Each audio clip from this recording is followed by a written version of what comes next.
Captain Arun Shankar. Kerala மாநிலம் திருச்சூர் மாவட்டத்தில் 1982ஆம் ஆண்டு ஜனவரி 6ஆம் தேதி பிறந்தார். பள்ளி மற்றும் கல்லூரியில் படிப்பில் சிறந்து விளங்கினார்.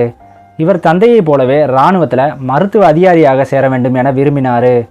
இறுதியில் 1999ஆம் ஆண்டு மதிப்புமிக்க AFMCயில் சேர தேர்ந்தெடுக்கப்பட்டார்.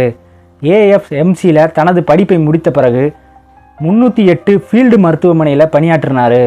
2006ஆம் ஆண்டு டிசம்பரில் இவரோட யூனிட் லடாக் பகுதியில் உள்ள சியாச்சினில் நிறுத்தப்பட்டாங்க. உலகிலேயே மிக நீளமான பனிப்பாறையாக கருதப்படும் சியாச்சின் உலகின் மிக உயரமான போர்க்களம் என்று அழைக்கப்படுறாங்க. மருத்துவ அதிகாரியான இவர் வீரர்களுக்கு மருத்துவ உதவியை வழங்கும் பொறுப்பில் இருந்தார். கடுமையான குளிரில் ஹீட்டர்கள், டீசல் மூலம் இயங்கும் ஜெனரேட்டர் பெட்டிகள் இங்கே பயன்படுத்துவாங்க.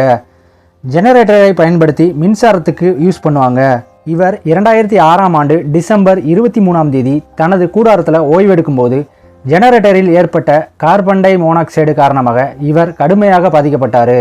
இதில் இவர் வீர மரணம் அடைஞ்சார்.